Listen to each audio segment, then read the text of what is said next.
जी news portal देख रहे सभी दर्शकों को मेरा बहुत बहुत नमस्कार। और आज है तारीख 24 और बार है बुधवार, यानी दिन भर की तमाम खबरें और दिन भर की तमाम अपडेट।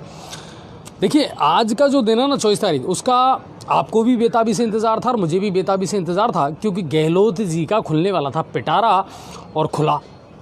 राज्य को क्या कुछ मिला, हमारे क्षेत्र को क्या कुछ मिला, क्या बजट रहा। आज का हमारा जो पूरा प्रोग्राम रहेगा ना वो बजट विशेष रहेगा। तो आप लगातार जितने भी दर्शक हमारे साथ जुड़े, सबसे पहले मेरी रिक्वेस्ट है आप इसको शेयर करें पहले तो फटाफट, क्योंकि कुछ विशेषज्ञ आज हमारे साथ होंगे जो इस बजट को लेकर के और हमारे क्षेत्र की समस्याओं को लेकर के इसका विश्लेषण करेंगे कि आखिर में हमारे क्षेत्र को क्या सौगात मिली। बहुत सारी उम्मीदें हैं बजट से लोगों को, बहुत सारी अपेक्षाएं थी लोगों को कि क्या कुछ मिलने वाला है, कितना तो मिला, कितना नहीं मिला, कितना मिलने की अपेक्षा है। बहुत सारी बातें हैं सर जिन पर हम उनसे डिबेट करने वाले हैं, उनसे डिस्कस करने वाले हैं। दूसरी बात मैं आपको ये बता दूं कि देखिए केंद्र सरकार ने जो बजट पारित किया उसको लेकर के अगर बात की जाए तो एक नेशनल लेवल पर हमारे क्षेत्र को लेकर के ज़्यादा कुछ था नहीं। उसमें उम्मीदें टिकी थी सिर्फ जादूगर पर। जादूगर की जादूगरी कितनी चली, कितने कामयाब हुए गहलोत साहब, वो तमाम ऐसी चीज़ें हैं सर, क्योंकि ये आम आदमी से जुड़ी हुई बातें हैं। हर आम आदमी ये चाहता है। देखिए पहले के ज़माने में ये होता था कि साहब रोटी, कपड़ा और मकान ये मेरी मूलभूत आवश्यकताएं हैं और ये मुझे मिलनी चाहिए। आज रोटी, कपड़ा और मकान के बाद में स्वास्थ्य, शिक्षा और सुरक्षा, ये बड़ी इम्पोर्टेंट चीज़ें हो चुकी हैं। इनको लेकर के कितना मिला, कितना नहीं मिला, क्राइम पर कितना कंट्रोल हो पाएगा, क्या अब फिजा बदलेगी, क्योंकि पिछला एक साल जो है ना वो कोरोना की भीड़ चढ़ गया। और उसके बाद में अब क्या कुछ गहलोत जी के पिटारे से निकला, इसको लेकर के हम डिबेट ज़रूर करेंगे। हमारे साथ होंगे अनिल जी दुबे एडवोकेट साहब, और व्यापार संघ से जो पहले से जुड़े हुए हैं, कांग्रेस से बिलोंग करते हैं, वेद प्रकाश जी मंगल। इन दोनों से हम डिस्कस ज़रूर करेंगे क्या कुछ बजट में अच्छा था, क्या कुछ बजट में बुरा था। लेकिन उससे पहले मैं आपको सबसे पहले बता देता हूं आज की दिन भर की तमाम खबरें। लेकिन मेरी रिक्वेस्ट है कि प्लीज़ जो दर्शक हमारे साथ जुड़ रहे हैं या जुड़ते जा रहे हैं वो लगातार शेयरिंग करते रहें सर। लगातार खबरों को शेयर करें ताकि हर व्यक्ति तक ये खबरें पहुँच सके। चलिए शुरुआत करते हैं आज यहाँ की। तो राज्य के इतिहास का सबसे लंबा बजट भाषण आज गहलोत जी ने पेश किया। मैंने देखा था उसको पूरा लाइव टीवी पर, और 2 घंटे 47 मिनट का ये बजट भाषण था। इसको लेकर के आगे आने वाले समय में मैं अभी कुछ ही पल बाद में डिस्कस ज़रूर करूँगा क्या कुछ कहा, क्या कुछ हंसने वाले पल थे, क्या कुछ ऐसे पल थे जिनसे राहत मिलने वाली है, क्या कुछ ऐसे पल थे जिनसे कहीं ना कहीं आम आदमी को ये लगता है कि बस थोड़ी सी कमी रह गई, अगर ये हो जाता तो शायद बेहतर हो सकता था। चलिए तो पहले बात करते हैं राज्य स्तर की बड़ी खबरों की। तो बजट के अलावा अब मैं बताता हूँ बड़ी खबर। अब निकाय अपने हिसाब से भूमि परिवर्तन, लैंड यूज़ है ना, इसको लेकर के क्या होता था, पहले हर जो फाइल है ना वो राज्य सरकार को भेजनी पड़ती थी, वहाँ से अनुमोदित होकर के ही फिर निकाय इसमें कार्रवाई करते थे। अब क्या हुआ है इसमें मैं आपको बता देता हूँ। नगरीय विकास विभाग ने इसको लेकर के थोड़ा सा सरलीकरण कर दिया है, यानी निकाय अब चाहें अपने हिसाब से जो भूमि का उपयोग करने का मामला है उसको सरकार के पास भेजने की ज़रूरत नहीं है। अपने हिसाब से ही यूज़ लैंड, जो लैंड यूजेज है उसको चेंज कर सकते हैं। कांस्टेबल भर्ती परीक्षा 2020 में ये आयोजित हुई थी और इसको लेकर के, इसके परिणाम को लेकर के बड़ी मारामारी चल रही थी। हाई कोर्ट में ये मामला था और आज इसको लेकर के हाई कोर्ट ने बिल्कुल स्पष्ट कर दिया है कि जिलेवार जो आप परिणाम निकाल रहे थे वो नहीं निकालेंगे, यानी अब एक ही परिणाम निकलेगा और वो भी राज्य स्तर के लेवल पर निकलेगा और उसी के हिसाब पर मेरिट लिस्ट जारी की जाएगी। अब चलते हैं भरतपुर की तरफ। भरतपुर के लिए क्या कुछ बड़ी खबरें हैं।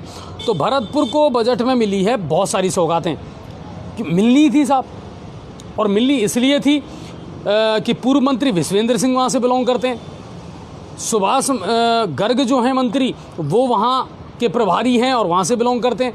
अब उनको क्या कुछ मिला तो मैं बता देता हूँ आपको। बैर विधानसभा को 4 सौगातें मिली हैं। भुसावर में रीको औद्योगिक क्षेत्र, उसको अनुमति मिल चुकी है। बैर में अपर जिला एवं सेशन न्यायालय अब स्थापित हो जाएगा। तो कुल मिलाकर के भरतपुर के लिए तो पिटारा खुला है। अब चलते हैं अगली खबर की तरफ।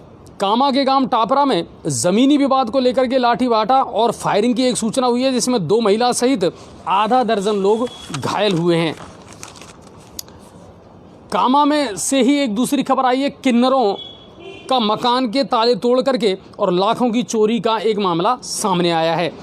करीब 20 तोला सोने के आभूषण, 10 किलो चांदी और 8 लाख रुपए के लगभग की जो नकदी है वो चोर ले गए।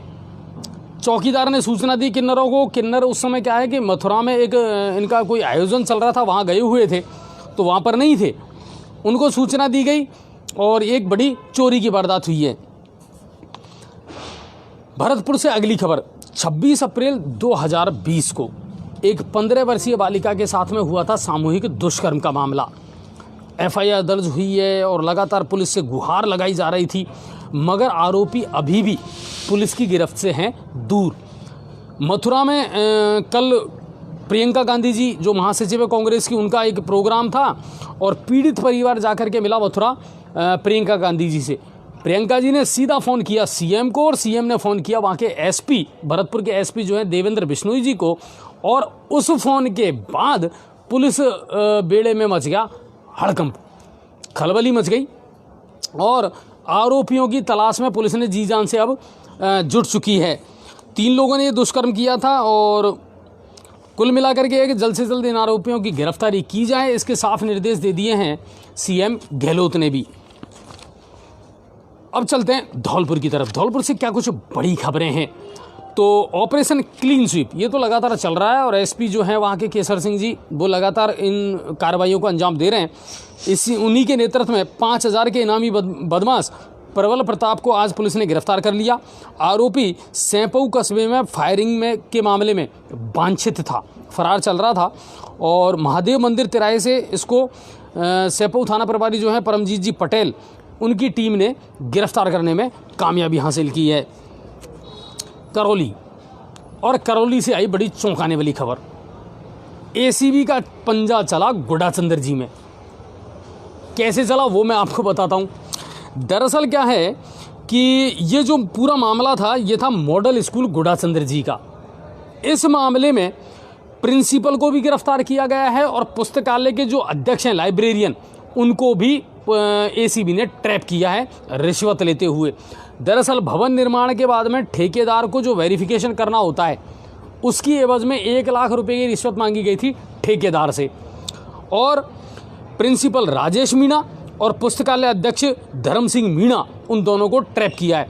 70,000 रुपये तो लिए थे चेक के माध्यम से और 30,000 रुपये की ली थी नगद राशि। परिवादी जो है उसने मामला दर्ज एसीबी को करवा दिया था। एसीबी ने वेरिफिकेशन करने के बाद में इस कार्रवाई को अंजाम दिया और दोनों को दबोच लिया। एसीबी तो अपना काम बड़े बिंदास तरीके से कर रही है सर, इसमें कोई शक नहीं है। पूरे राजस्थान में मैं पहले भी कह चुका हूँ और फिर कह रहा हूँ, पूरे राजस्थान में अगर कोई एक विभाग है ना जो बड़ी ईमानदारी के साथ और बड़ी बेबाकी के साथ काम कर रहा है तो वो है एसीबी। लगातार कार्रवाइयाँ की जा रही हैं। गुडाचंद्र जी में कार्रवाई हुई है, माधोपुर में भी आज एक कार्रवाई हुई है पटवारी के खिलाफ, उसको भी मैं आपको आगे विस्तार से बताने वाला हूँ। तो ये मामला था गुडाचंद्र जी करौली का। सपोट्रा के नारोली डांग से एक खबर थी दोस्तों, और ये जो मामला था ये 19 फरवरी का था। हालांकि वहाँ के लोकल मीडिया ने इसको उठाया होगा, मेरे पास में ये खबर ये मामला नहीं आया था, लेकिन हमारे किसी दर्शक ने हमारे पास ये मामला भेजा था कि साहब 19 फरवरी को एक मामूली सी कहासुनी पर आरोपी रमेश मीणा ने प्रजापत समाज की एक महिला के घुटनों से नीचे पैर कुल्हाड़ी से काट दिए। अब आप बताइए इससे बड़ा अमानवीय कृत्य क्या होगा। हौसले कितने बुलंद हैं, और दूसरी बात कि कानून का डर तो लोगों की नज़रों में खत्म ही हो गया। आज वो औरत, हालांकि उनका इलाज चल रहा है जयपुर में, रॉड उनके पास में उनके पैर में डली हुई है, लेकिन अभी भी आरोपी जो है ना वो पुलिस की गिरफ्त से दूर है। सपोट्रा थाने का ये मामला है, इसको लेकर के ग्रामीणों ने और लोगों ने एसपी मृदुल कछावा को ज्ञापन भी दिया है कि सर जब नामजद आरोपी है तो इसकी गिरफ्तारी अब तक क्यों नहीं हुई है। कितनी शर्म वाली बात है ये, एक महिला के पैर घुटने से नीचे काट दिए गए हैं सर कुल्हाड़ी से। और मामूली बात ये थी कि उस महिला जो है प्रजापत समाज की, उनका एक बछड़ा जो है ना, प्रेम देवी, उनका एक गाय का बछड़ा जो है वो खेत में चला गया। इस बात को लेकर के कहासुनी हुई और कहासुनी के बाद में उस व्यक्ति ने, आरोपी जो है रमेश मीणा, उसने उनके पैर पर कुल्हाड़ी मारी और इतना खतरनाक वार किया सर, उन्होंने फुटेज मेरे पास भेजी है कि उनका पैर बिल्कुल अलग हो गया। इलाज उनका जारी है और एसपी मृदुल जी से भी मैं रिक्वेस्ट करूंगा सर, प्लीज़ जल्द से जल्द आरोपी की गिरफ्तारी करें और इसको सलाखों के पीछे पहुंचाएं जिसके हौसले इतने बुलंद हैं। नांदोती पुलिस, बीर सिंह जी क्या कहने सर, जितना कहा जाए कम है। लगातार कार्रवाई कर रहे हैं और ना सिर्फ अपराधों के खिलाफ कार्रवाई कर रहे हैं बल्कि सामाजिक पहलू भी वो लगातार करते जा रहे हैं। आपको मैं बताऊं 4 गिरफ्तारियां उन्होंने की है कल से लेकर के आज तक, 2 अवैध नशे के खिलाफ और 2 जो की है वो अवैध हथियारों के खिलाफ की है। इस मामले में अगर मैं बात करूं तो कुल मिलाकर के वो लगातार कार्रवाइयाँ कर रहे हैं सर। और मैं आपको थोड़ी सी डिटेल इस मामले में दे देता हूं कि उनकी टीम ने कार्रवाई करते हुए मादक पदार्थ के साथ एक युवक देवी सिंह पुत्र केदार को रौसी मोड़ से 4 ग्राम स्मैक के साथ गिरफ्तार किया और आरोपी के खिलाफ एनडीपीएस एक्ट में मामला दर्ज कर लिया गया है। अवैध हथियारों के खिलाफ चल रहे सघन अभियान के तहत भी नांदोती थानाधिकारी ने कार्रवाई करते हुए कैमला स्टैंड से एक युवक दौलत पुत्र राधेश्याम जाति प्रजापत निवासी नांदोती को मुखबिर की सूचना पर आर्म्स एक्ट में गिरफ्तार किया है। आरोपी से एक धारदार छुरा उसके कब्जे से लिया गया है। अवैध हथियारों के मामले में ही धोकनाथ बालाजी के पास से वारदात की फिराक में घूम रहे मोहन सिंह उर्फ मोनू पुत्र मदन सिंह राजपूत निवासी नांदोती को एक लोडेड कट्टे के साथ 12 बोर का था उसके साथ गिरफ्तार किया है। दूसरा एक अन्य मामले में मुखबिर की सूचना पर दलपुरा मोड़ से रामवीर पुत्र गोपाल निवासी नांदोती को 72 अवैध देशी शराब के पौओं के साथ में गिरफ्तार किया है। लगातार उनकी कार्रवाइयाँ चल रही हैं सर और बीर सिंह जी लगातार इन कार्रवाइयों को अंजाम दे रहे हैं। इसके अलावा आज उन्होंने सीएलजी की मीटिंग भी ली, बड़े सुखद माहौल में उन्होंने लोगों से बातचीत की है और ये कहा है कि जब तक जनता साथ नहीं देगी अपराधों पर लगाम नहीं लग सकती है। सोप में जो हत्याकांड हुआ था उसको लेकर के भी उन्होंने गिरफ्तारी कर ली है और 5 दिन का पीसी जो है पुलिस रिमांड है वो मांगा है। तो लगातार जब आप कार्रवाई करेंगे ना सर तो पुलिस पर जो भरोसा है ना लोगों का वो भी बनेगा। तो बीर सिंह सर बहुत बहुत धन्यवाद और इसी तरह की कार्रवाइयाँ आप लगातार करते रहें ताकि उस क्षेत्र को कम से कम अपराध से मुक्त रखा जा सके। वहाँ से हमारे संवाददाता जो है राजेश अवस्थी वो लगातार आपको लाइव दिखाते भी रहते हैं और इस तरह की कार्रवाइयों को आपको सामने लाते रहते हैं। बामनबास पुलिस कार्रवाई की है सर और बामनबास पुलिस ने कार्रवाई करते हुए 24 घंटे के अंदर ही मोटरसाइकिल चोर को धर दबोचा। दरअसल मामला ये था कि बामनबास के रहने वाले धीरज शर्मा ने 22 तारीख को एक मामला दर्ज करवाया था और मामला ये था साहब कि वो किसी धार्मिक कार्यक्रम में भाग लेने के लिए गए थे और वहाँ से उनकी टीवीएस स्पोर्ट्स जो गाड़ी है उसको कोई नामजद आरोपी है वो ले गया। अब हुआ ये कि लोगों ने उसको पहचान लिया और जब तफ्तीश की मालूमात किया तो पता चला कि जो आरोपी है वो भी बामनबास का ही रहने वाला था। पुलिस ने बिल्कुल सरगर्मी से उसकी तलाश करते हुए 24 घंटे के अंदर अंदर ही उसको पकड़ लिया और उससे जो बाइक है वो भी बरामद कर ली। तो बामनबास पुलिस ने भी एक अच्छी कार्रवाई की है, उनको भी हम बहुत बहुत बधाई देते हैं। लगातार अगर आप सजग रहेंगे ना सर तो अपराधों पर अंकुश ज़रूर लगेगा। चलिए तो ये जो आरोपी है मैं बता देता हूँ आपको, ये सुनील उर्फ लाला जोशी पट्टी खुर्द का रहने वाला है और इसको गाड़ी सहित गिरफ्तार कर लिया है पुलिस ने। तो अच्छी कार्रवाई की है। अब चलते हैं अगली खबर की तरफ और अगली खबर है सवाई माधोपुर से। सवाई माधोपुर में भी एसीबी ने बड़ी कार्रवाई करते हुए और सुनारी हल्का के पटवारी जो हैं तेजराम मीना उनको 2000 रुपये रिश्वत लेते हुए कर लिया ट्रैप। मांगी गई थी 3000 नामांतरण खोलने के लिए। कोई 42 बीघा ज़मीन थी और उसका नामांतरण खोलना था। 3000 की रिश्वत मांगी और वेरिफिकेशन करने के बाद में एसीबी के जो एएसपी हैं सुरेंद्र शर्मा उनके नेतृत्व में इस कार्रवाई को अंजाम दिया गया और 2000 रिश्वत लेते उनको धर दबोचा गया। शानदार काम है, एसीबी अपना काम लगातार कर रही है। अब चलते हैं गंगापुर सिटी की तरफ। हमारे यहाँ से क्या कुछ खबरें हैं दोस्तों, खबरें शेयर करना ना भूलें। प्लीज़ मेरी रिक्वेस्ट है, जितने भी हमारे नए दर्शक अब जुड़े हैं, आप फटाफट पहले खबरों को शेयर करिए, वरना मैं ब्रेक ले लूँगा। कर रहे हैं सर शेयर? अगर नहीं कर रहे हैं तो फिर रोकना पड़ेगा हमको। तो प्लीज़ मेरी रिक्वेस्ट है, आप ज़्यादा से ज़्यादा खबरों को शेयर करें। अपने आसपास के क्षेत्र की जितनी खबरें हैं ना, वो लोगों तक पहुंचनी चाहिए सर। इतना तो आप कर ही सकते हैं। तो प्लीज़ आप खबरों को लगातार शेयर करते रहें, जितने भी हमारे नए दर्शक जुड़ते हैं वो रोज़, और ये रोज़ का नियम बना लें आप। तो गंगापुर सिटी पुलिस द्वारा बाइक से मॉनिटरिंग करने की एक वीडियो हमारे पास में कल भेजी थी किसी ने, कि सर मुझे बहुत अच्छा लगा कि अब बहुत सारे ऐसे इलाके हैं जिनमें ऐसी गतिविधियां होती हैं जो असामाजिक तत्वों के द्वारा की जाती है। तो कल से पुलिस ने ये कर दिया, क्योंकि आईजी के दौरे के बाद में पुलिस की जो कार्यप्रणाली है उसको लेकर के अब थोड़ा सा सख्त होना पड़ेगा गंगापुर सिटी में बढ़ते हुए अपराधों को लेकर के। तो मोटरसाइकिल से अब पुलिस जो है सिविल ड्रेस में भी लगातार मॉनिटरिंग करेगी, स्कूलों कॉलेजों के आसपास, कोचिंग संस्थानों के आसपास, ताकि कोई आपराधिक घटना ना हो, मनचलों का कोई प्रकोप ना हो, और उनमें एक खौफ बना रहे, एक डर बना रहे। ये तो अच्छी बात है। मगर एक बात और बता दूं सर मैं आपको, कल मैंने एक सवाल पूछा था आईजी साहब से कि पुलिस का व्यवहार कितना बढ़िया होना चाहिए। ये बहुत ज़रूरी है सर। मैं फरियाद करने जा रहा हूं, लेकिन अगर मेरे अंदर डर है तो मैं फरियाद करूंगा कैसे? मैं अपनी बात पुलिस के सामने रखूंगा कैसे? अभी कुछ देर पहले एक व्यक्ति मेरे पास आया था, एक युवक, और उसने कहा था कि सर कैलाश टाकीज के आसपास कल मेरे साथ में लूट की घटना हुई। 3 युवक थे, छुरा और चाकू दिखा करके मेरी गर्दन को दबोच करके उन्होंने मेरी जेब से मोबाइल निकाल लिया और पैसे छीन लिए। मैं डर गया, दहशत में आ गया, और वो लोग वहाँ से फरार हो गए। उसके बाद जब मैं पुलिस कोतवाली थाने में पहुँचा तो उन्होंने कहा कि क्या हो गया, हम कैसे मान लें तेरे साथ लूट हुई है, और ऐसी लूट तो गंगापुर में रोज़ होती रहती है। यानी उसकी FIR दर्ज नहीं की गई, उसकी कोई सुनवाई नहीं की गई। शर्म करो सर। एक तरफ तो आप कह रहे हो कि पुलिस को आधुनिक बनाएंगे, फरियादियों की फरियाद सुनेंगे, हम अपना व्यवहार सुधारेंगे, वहीं दूसरी तरफ पुलिस वाले ये भी कह रहे हैं अरे साहब हम कैसे मान लें। क्या सबूत दें अब आपको?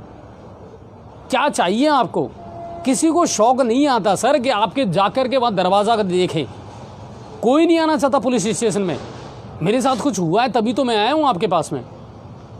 अब तक उसकी FIR दर्ज नहीं की गई है, जबकि पुलिस उपाधीक्षक कालूराम जी लगातार देर रात तक अपराधों को लेकर के अपने ऑफिस में बैठ करके काम करते रहते हैं।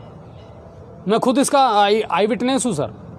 कल जब लाइव ख़त्म करके हम जा रहे थे तो उस समय भी पुलिस उपाधीक्षक जो है ना कालूराम जी, वो अपने चैम्बर में बैठ करके काम कर रहे थे कि मुझे बहुत सारे काम करने हैं, बहुत सारी हत्या की जो गुत्थियाँ हैं उनको सुलझानी है। लेकिन अगर उनकी टीम उनका सहयोग नहीं करेगी तो वे कैसे काम करेंगे?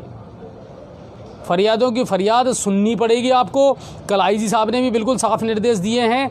FIR, अच्छा आज देखो बजट भाषण में भी गहलोत जी ने कहा था कि साहब हमने FIR अनिवार्य कर दी।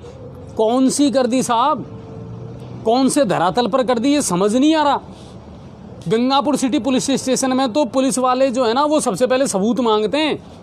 मैं कैसे मानूं तेरे घर चोरी हुई है, मैं कैसे मानूं तेरे साथ लूटपाट हुई है। अब सबूत कैसे दें साहब?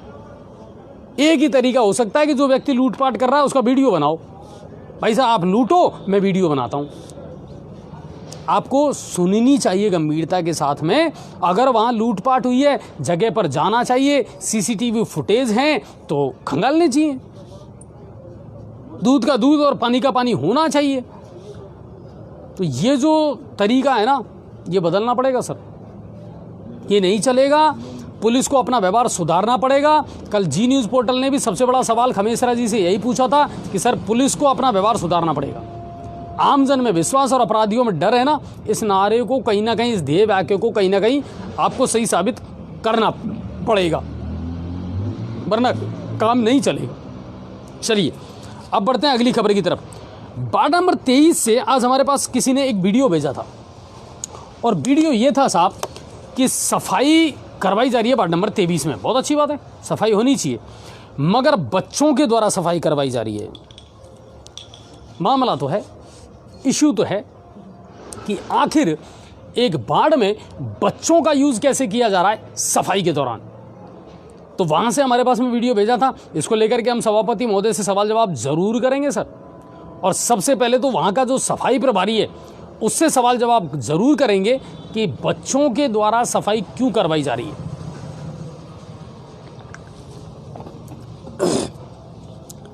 निखिल बैरवा हत्याकांड हुआ था, बारात में आया था एक युवक, गैंगवार की एक थी सूचना और उसको मौत के घाट उतार दिया गया।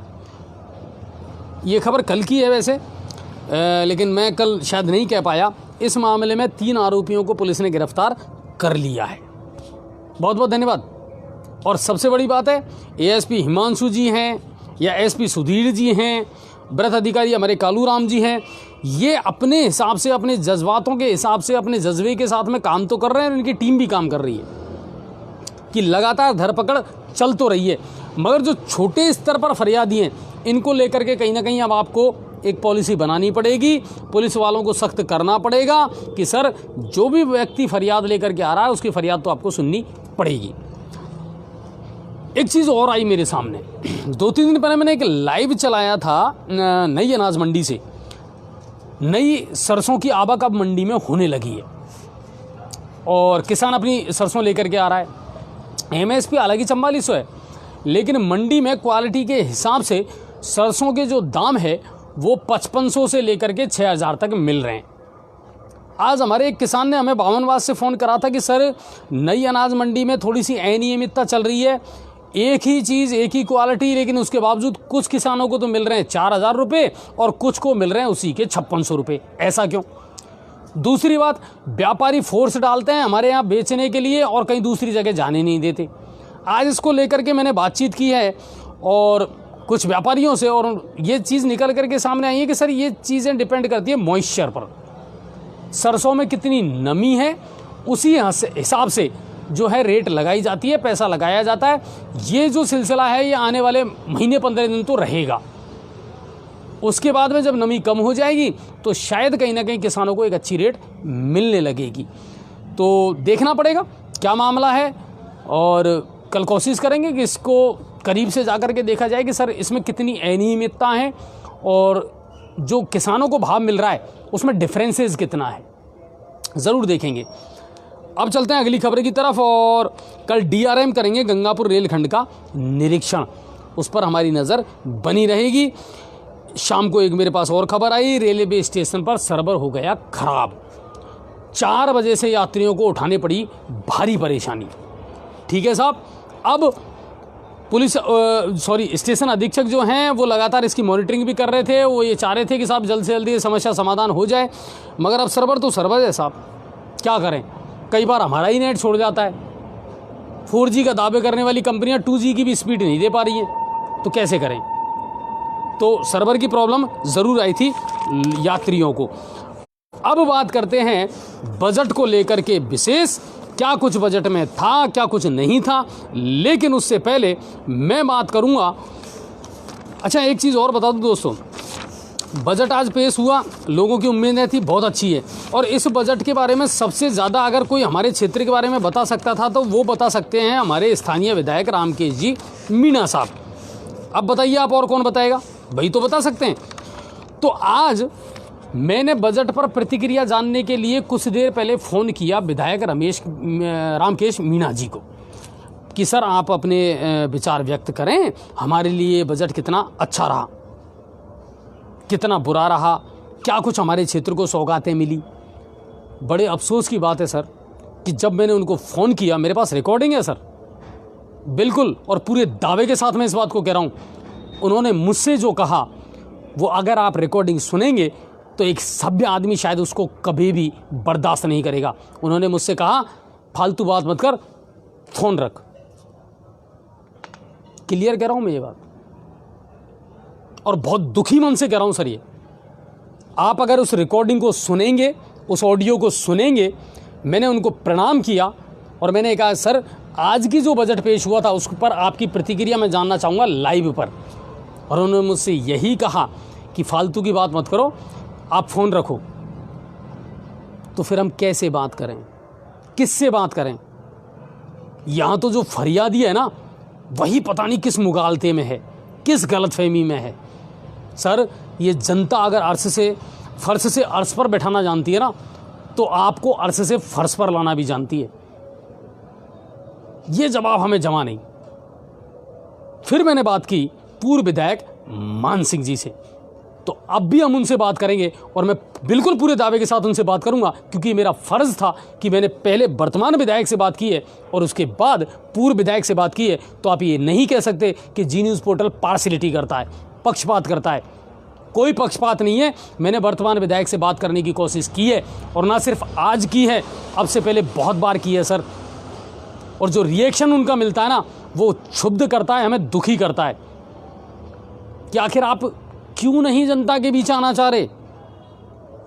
सौगातें मिली नहीं मिली वो बात की बात है, लेकिन कम से कम लोगों को बता तो सकते हैं ना सर कि हमने गंगापुर सिटी को क्या दिया, हमने अपने क्षेत्र को क्या दिया, कौन कौन सी मांगे हैं जो आपने सरकार के सामने रखी हैं। मगर आप ऐसा नहीं कर पाए। पूर्व विधायक मान सिंह गुर्जर जी से हम ज़रूर बात करेंगे, बजट को लेकर वो कितने हैं। और उससे पहले मैं शेयर भी ज़रूर करते रहें। इनवाइट करना चाहूँगा वेद प्रकाश जी मंगल साहब को और अनिल जी दुबे सर को। सर प्लीज़ आइए और ज्वाइन कीजिए मुझे यहाँ पर। नहीं, इनसे बात करेंगे साथ में। आप दोनों का बहुत बहुत स्वागत है सर। तो दिन भर बजट में कितना दिमाग लगाया? पूरा लगाया। अच्छा, कितनी उम्मीदें थी वेद प्रकाश साहब जी? आपको कितनी उम्मीदें थी इस बजट से कि क्या कुछ आने वाला है और जादूगर का जो जादू है वो कितना असर दिखाने वाला है? बिल्कुल, जादूगर का जादू असर दिखाया है। उन्होंने, राज्य के मुख्यमंत्री ने हर चीज को फोकस किया है। बिल्कुल, हर वर्ग को छुआ, हर वर्ग को छुआ है, चाहे वो कृषि का क्षेत्र हो, चाहे वो सिंचाई का क्षेत्र हो, चाहे वो स्वास्थ्य का क्षेत्र हो। तो ऐसी की कोई चीज उन्होंने, व्यापारी का क्षेत्र हो या किसी भी चीज को, किसी भी उसको अछूता नहीं छोड़ा, सबको कुछ न कुछ दिया है। एक चीज़ मुझे बहुत अच्छी लगी कि उन्होंने कहा कि किसानों के लिए अब अगले वित्त वर्ष से अलग से बजट पेश होगा, तो ये एक अच्छी पहल है, बहुत बढ़िया पहल है। उस पर अलग से बजट होने में पूरा फोकस वो किसानों के ऊपर होगा, उनके जो है मतलब अच्छे के लिए होगा। कृषि क्षेत्र को किस तरह से अपन जो है ज़्यादा से ज़्यादा बढ़ा सकते हैं, कितना उन्नत कर सकते हैं, उसके लिए होगा। हर सरकार, चाहे केंद्र की हो राज्य की हो, अपने फोकस में मुद्दे के रूप में रखती है किसानों को, और किसानों को लेकर के तो अब इस समय जलजला चल भी रहा है पूरे देश भर में। इस बजट से कितनी उम्मीदें थी अनिल सर, आपको क्या कुछ मिला? नहीं, वैसे ऑल ओवर देखा जाए तो गंगापुर सिटी इस मामले में थोड़ा अछूता रहा। ठीक है। जो उम्मीद थी गंगापुर सिटी को बजट से मिलने के लिए वो मिल नहीं पाई। जैसे गंगापुर सिटी की बहुत पुरानी मांग है जिला बनने की, बिल्कुल, वो आज भी गंगापुर सिटी जिला बनने के लिए तरस रहा है। गंगापुर सिटी को गर्ल्स कॉलेज की आवश्यकता थी। हाँ, आज भी वो कन्या महाविद्यालय की घोषणा नहीं हुई। मैंने बीच में सोचा था गंगापुर में गर्ल्स कॉलेज की घोषणा, तो बाद में मालूम पड़ा कि वो गंगापुर भीलवाड़ा का था। गंगापुर में गर्ल्स कॉलेज की भी आवश्यकता है। इसके अलावा आप देख रहे हैं इस समय टूर्नामेंट वगैरह चल रहे हैं। तो कल मैं हाई सेकेंडरी ग्राउंड में था तो देखा कि कुछ बच्चे दौड़ रहे थे, फौज की तैयारी वगैरह कर रहे थे। मैंने एक बच्चे से पूछा, भाई आप कहाँ से आए? उसने कहा मैं मेरठ से आया हूँ। गंगापुर सिटी में मेरठ से लोग तैयारी के लिए, सेना की तैयारी के लिए गंगापुर में आ रहे हैं, लेकिन उनके पास दौड़ने के लिए मैदान नहीं है, बच्चों के पास खेलने के लिए मैदान नहीं है। आज भी गंगापुर सिटी में स्टेडियम नहीं है। गंगापुर सिटी स्टेडियम के लिए तरस रहा है, गंगापुर सिटी गर्ल्स कॉलेज के लिए तरस रहा है, गंगापुर सिटी जिला बनने के लिए तरस रहा है। गंगापुर सिटी आज भी वो कुशाल लेक जो सोच रहे थे कि उसके लिए कुछ मतलब कुशाल लेक, आज भी वो परियोजना आज भी अधूरी है, उसके लिए भी सोच रहे हैं कि कुछ घोषणा हो जाती तो अच्छा रहता। इसके अलावा गंगापुर सिटी में किसी प्रकार के तकनीकी महाविद्यालय की घोषणा भी नहीं हुई, क्योंकि गंगापुर सिटी आज के ज़माने में मेरे ख्याल से कोटा के बाद में एजुकेशन हब बना हुआ है। गंगापुर सिटी में लगभग 30 से 40-50 हज़ार बच्चे बाहर के पढ़ रहे हैं। तो उन बच्चों के लिए अगर कोई एजुकेशन आपके लिहाज से कोई तकनीकी महाविद्यालय की, इंजीनियरिंग कॉलेज की या किसी अन्य कॉलेज की ऐसी घोषणा हो जाती तो शायद बहुत अच्छा रहता। अच्छा, बहुत सारी बातें हैं। अगर मैं मोटी मोटी बातें बताऊं तो एक चीज़ तो ये बता दूं कि राजस्थान के इतिहास का ये सबसे लंबा बजट भाषण था, 2 घंटे और 47 मिनट का। दूसरी बात, पहला पेपरलेस बजट था ये, है ना, इसमें कागज़ का इस्तेमाल नहीं हुआ।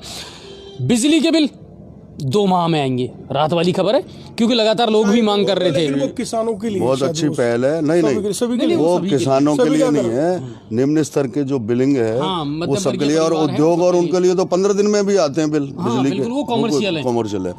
अब जैसे इन्होंने कहा कि वो मेरठ का छात्र जो है, दुबे जी ने कहा, तो 50,000 से अधिक छात्र बिल्कुल यहाँ पर गंगापुर सिटी में अध्ययन करते हैं, और अच्छे अच्छे कोचिंग सेंटरों में वो अध्ययन कर रहे हैं, अपने जो है पढ़ाई कर रहे हैं, एजुकेशन टेक्निकल जॉब के लिए या जो भी है। खेल स्टेडियम के लिए ऑल ओवर मुख्यमंत्री जी ने घोषणा की है कि प्रत्येक ब्लॉक में एक खेल स्टेडियम हम जो है विधायक, सांसद और जनप्रतिनिधि और जो है भामाशाहों से सहयोग से लेकर के नहीं, और एक स्थापित करेंगे, प्रत्येक ब्लॉक में करेंगे। वो डिप्सा तो बहुत अच्छी बात है। वो मान सिंह जी के जमाने में डिप्सा में आज भी कहीं भी करो, लेकिन आप पैसा, भाई बात ये है कि कोरोना पैसा कहाँ से लाएंगे, कैसे देंगे, तो विधायक और सांसद निधि की घोषणा, वो पैसा अनिल सर, पूरा बजट मैंने भी देखा था कि बहुत सारी योजनाएं तो ऐसी थी जो पूर्ववर्ती भाजपा सरकार की थी, उनका नाम बदल करके उन्हीं को आगे बढ़ाने का प्रयास किया गया है। गहलोत सर ने चुटकी लेते हुए कहा भी था, वसुंधरा जी भी वहाँ बैठी हुई थी विधानसभा में उस वक्त, कि कम से कम आप ही की योजनाएं हैं, इनको लेकर के तालियां और थैंक यू तो कर ही सकते हैं, तो हम पूरी करें, है ना। अब मैं आपको बता देता हूं, एक तो किसानों को 12,000 प्रति वर्ष, ये एक बड़ा मामला था। दरअसल 833 रुपये सब्सिडी देने की किसानों के बिजली के बिलों पर पूर्व मुख्यमंत्री वसुंधरा जी ने घोषणा की थी। वो मामला ठंडे बस्ते में चला गया, किसानों को कोई राहत नहीं मिल रही थी। इसको इंक्रीज करते हुए 833 से इसको कर दिया 1,000 मुख्यमंत्री गहलोत ने, और उन्होंने कहा कि अब 12,000 रुपये की सब्सिडी किसानों को उनके बिजली के बिलों में राज्य सरकार के द्वारा दी जाएगी। धन्यवाद के पात्र हैं। दूसरी बात, पशुओं के लिए एम्बुलेंस सेवा, जिस तरह आदमियों के लिए लगती है, 102 एम्बुलेंस सेवा जो है वो मोबाइल जो है वेटनरी सुविधा वो शुरू हो जाएगी। MSME के लिए नई नीतियां बनेगी, यानी नई औद्योगिक नीति बनेगी। सभी गौशालाओं का विद्युतीकरण किया जाएगा, और विद्युतीकरण के लिए जो पैसा खर्च होगा उसका निर्वहन सरकार करेगी। एक चीज को फोकस, बिल्कुल। प्रतियोगी परीक्षाओं के जो अभ्यर्थी हैं उनको निःशुल्क यात्रा रोडवेज बसों में, ये एक बड़ी सौगात दी गई। अनाथ और उपेक्षित बच्चों के लिए प्रत्येक जिले पर पन्नाधाय योजना, ये उन्होंने लागू की है कि जो बच्चे उपेक्षित हैं या अनाथ हैं उनको वहाँ निर्वासित किया जाए, यानी उनको वहाँ रखा जाए। 1,000 बेरोजगारी भत्ता बढ़ा दिया गया है। फिर है कि हर नागरिक का 5 लाख रुपए का बीमा कर दिया गया है। ये बड़ी सौगातें दी हैं, बहुत अच्छी बात है सर, और इन चीज़ों को मैंने भी बड़े फोकस के तरीके से देखा था कि साहब आपने बड़ी पहल तो की है और ये अच्छी बात है। अब बात आती है कुछ और चीज़ों की, और चीज़ों पर अगर बात की जाए और बजट भाषण के दूसरे पहलू को देखा जाए, अब किसानों को जो राहत दी गई है, एक तो सबसे बड़ी बात है कि चलो किसानों का बजट अलग से आएगा, 1,000 रुपये आप कर रहे हैं, लेकिन सर पूरे बजट भाषण में ओवरऑल एक चीज़ निकल करके सामने नहीं आई कि आपने रेवड़ियाँ तो बांट दी, बट आपके सोर्स ऑफ इनकम क्या है, आप ये पैसा लोगे कहाँ से। बिजली के बिलों की दरें राजस्थान में सबसे ज़्यादा है पूरे देश में, आपने उसमें कोई राहत नहीं दी, एक बात। दूसरी बात, जनता बहुत टाइम से ये चिल्ला रही थी कि साहब बिजली के बिलों के अलावा पेट्रोल और डीजल, इस पर सबसे ज़्यादा वेट अगर ले रही है तो राजस्थान सरकार ले रही है, वहाँ राहत क्यों नहीं दी। तो क्या ये इनकम का तरीका है? राहत दी ना, 2% बजट से पूर्व जो है मुख्यमंत्री ने उस पर कर घटाया पेट्रोल डीजल पे, केंद्र सरकार ने बढ़ा दिया फिर, तो मतलब उस घटाने का कोई अर्थ ही नहीं निकला ना। नहीं, पर केंद्र सरकार तो ये कह रही है हमने तो फ्री छोड़ दिया पेट्रोलियम उत्पादों को, तो ये भी फ्री छोड़ दें, मतलब कोई इनकम ऑफ सोर्स करे ही नहीं, केंद्र सरकार भी नहीं कर रही। नहीं मत छोड़ो ना, यही तो केंद्र सरकार सबसे ज्यादा कर रही है इनकम ऑफ सोर्स, पेट्रोल और डीजल से ही कर रही है। वो उन्होंने कितना एक्स्ट्रा कमाया जो आज मीडिया और सब अखबारों में आ रहा है उस चीज का। अच्छा, गंगापुर दूसरा ये है कि किसानों का जो है देने का जो वो है, तो 6,000 करोड़ रुपए तो पिछली सरकार का उन्होंने किसानों को दिया, ठीक है, 8,000 करोड़ अपने कार्यकाल के हिसाब से दिया, तो 14,000 करोड़ रुपए वो किसानों को दिया है उन्होंने, 20 लाख किसानों को लगभग। अच्छा, उसको जो है बताया उन्होंने बजट में, कम राशि नहीं होती, जो नहीं, है बिल्कुल कोरोना हाँ, के बाद में अगर देखा जाए अर्थव्यवस्था को देखते हुए कम राशि तो नहीं होती। बिल्कुल। अब ये बताओ मुझे कि उस मैटर का क्या हुआ जो लंबे समय से कर रहे थे, और कांग्रेस उस समय तत्कालीन अध्यक्ष थे कांग्रेस अध्यक्ष राहुल गांधी जी, 1 2 3 4 5 6 7 8 9 10 तक गिनती गिनी और किसानों का कर्जा माफ, वो आज तक नहीं हुआ। देखो साहब, कोई किसी भी योजना को हो सकता है वो उस समय घोषणाएं की, लेकिन 5 साल के अंदर हम जो है कांग्रेस की जो है गवर्नमेंट उस घोषणा पर अमल में लेगी। ये बीच में ऐसा संकट आ गया कि एकदम से सारा कार्य रुक गया। उससे आने वाले बजट में अब जैसे उन्होंने संकेत दे दिया, हर चीज़ को फोकस किया है, किसानों को भी, स्वास्थ्य को भी, आपका जो है पशु चिकित्सालय वो भी क्रमोदित कर रहे हैं, उनमें एम्बुलेंस भी दे रहे हैं, किसानों के लिए सब्सिडी के माध्यम से आपको सिंचाई के लिए, आपको बीज के लिए, 50,000 कृषि कनेक्शन दिए जाएंगे। तो क्या क्या वो भी, जब वो कर्ज फिर लेने की नौबत ही क्या आएगी किसान को, आगे कर्ज नहीं लेगा वो। और कर्ज के लिए भी उन्होंने अलग से व्यवस्था रखी है, कोई रियायत देते हुए भाई इतने किसानों को हाँ वो दिया जाएगा, बहुत ही मतलब न्यूनतम उस पर। तो ऐसा कुछ नहीं है, जब कर्ज रहेगा ही नहीं तो काएगा, और बकाया जो है अगर किसी का तो उसको भी माफ करेंगे। अच्छा अनिल सर, एक बात बताओ, आपने अभी ठीक है एक बहाना बन गया कि साहब पिछला 1 साल इतना बड़ी आर्थिक मंदी से हम निकले तो इस वक्त थोड़ी थोड़ी राहत ही दे पाएंगे, आने वाले समय में शायद हम 3 साल में फिर कुछ बड़ा कर पाएं, लेकिन राहत की ज़रूरत तो अब है लोगों को। 3 साल क्या करोगे? नहीं, बिल्कुल सही कह रहे हैं, क्योंकि अभी 4 विधानसभाओं को चुनाव भी नजदीक है।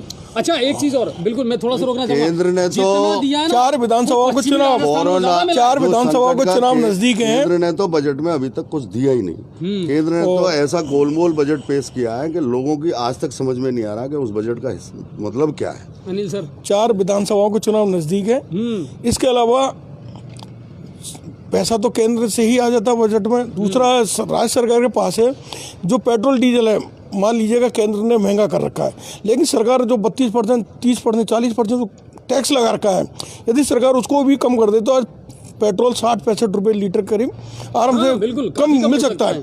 यदि केंद्र सरकार ने गलती कर रही है तो गलती राज्य सरकार की भी उतनी ही है, क्योंकि उन्होंने उतना बजट उतना टैक्स लगा रखा है। आप ऐसा नहीं कि हम केंद्र सरकार के ऊपर उंगली उठाकर हम राज्य सरकार को इससे छूट दे सकते हैं। भाजपा वाले तो 100 की जगह 150 भी हो जाए तो भी मोदी की बुराई नहीं करेंगे, केंद्र सरकार की बुराई नहीं करेंगे, भाजपा की बुराई नहीं करेंगे। वो तो गहलोत की भी आप नहीं करेंगे ना।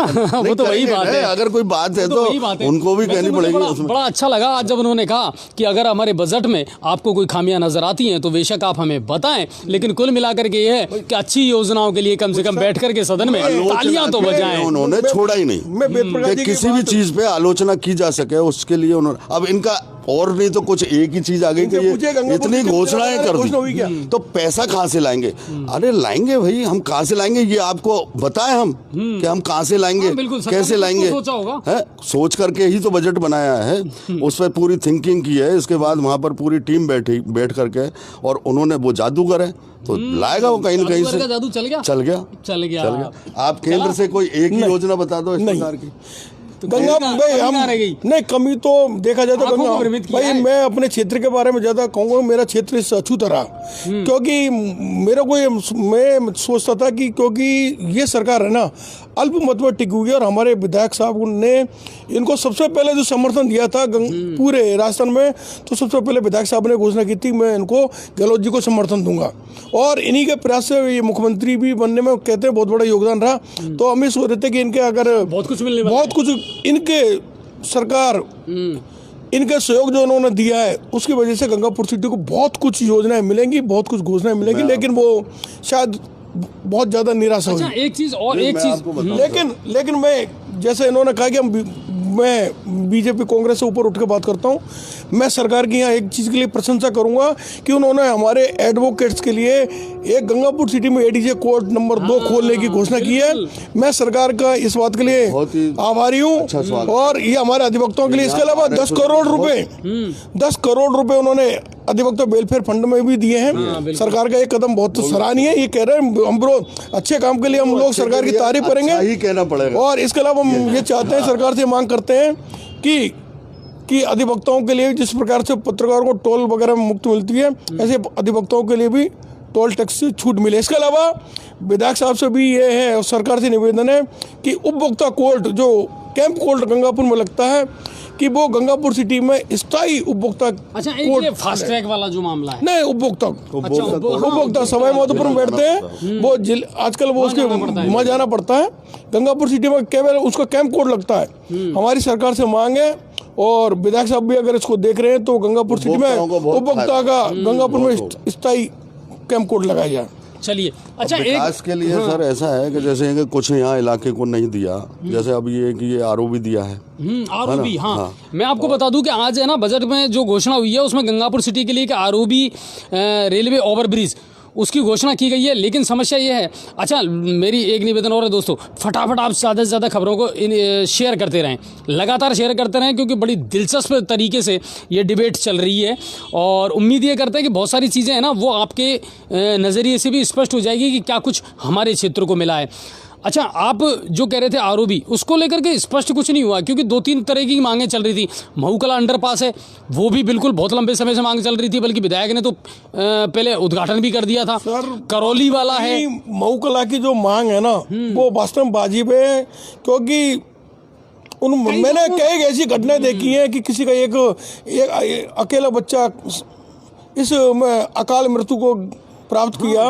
महूकला लोग जान जोखिम में, बिल्कुल जान जोखिम में निकलना पड़ता है। इसमें सर ऐसा है कि जैसे आरओबी जो सैंक्शन हुआ है, एक तो ये कि करौली फाटक है, दूसरा जो विकल्प के रूप में उन्होंने चुना था लोगों के पास जो फाटक है उसको चुना था, वहाँ का सर्वे हुआ, यहाँ का भी सर्वे हुआ, किस जगह के लिए हुआ ये तो अभी स्पष्ट नहीं है बजट में।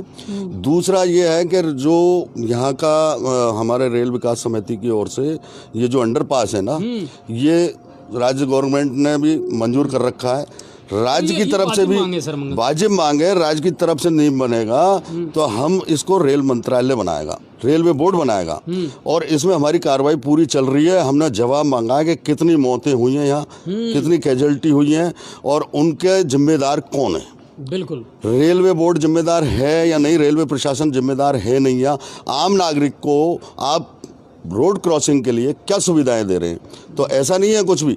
पूर्व में ये क्या है कि पानी निकासी की पुलिया थी, बिल्कुल। हम तो ये कह रहे हैं कि साहब आपने जो गुमटियों पे जो पास बनाए हैं वो ही बना दो, अंडरपास यहाँ से और माधोपुर के बीच में कम से कम नहीं तो 7-8 अंडरपास होंगे, वो बहुत अच्छे रेलवे ने वो बनाए हैं। बिल्कुल। तो इतना सा भी क्या गंगापुर को वो नहीं दे सकती रेलवे?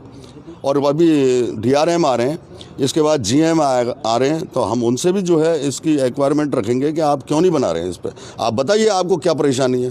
चलिए देखिए, बड़ी बात है और बड़ी लंबी समय से मांग चलती आ रही है। अब मैं आपको बता देता हूँ अगली बजट घोषणा है। पुजारियों का मानदेय 1800 बढ़ा करके और 3000 कर दिया गया है, देवस्थान विभाग के द्वारा ये कर दिया गया है। देवनारायण योजना में 200 करोड़ रुपए का प्रावधान किया गया है छात्रावास को लेकर के या जो भी है। दिव्यांगों को 2000 स्कूटी, देखिए ये आम आदमी से जुड़ी योजना है प्रोत्साहन के रूप में भी, वो 2000 स्कूटी उनको दी जाएगी। प्रत्येक विधायक को, इस खबर ने मुझे सबसे ज़्यादा अट्रैक्टिव किया।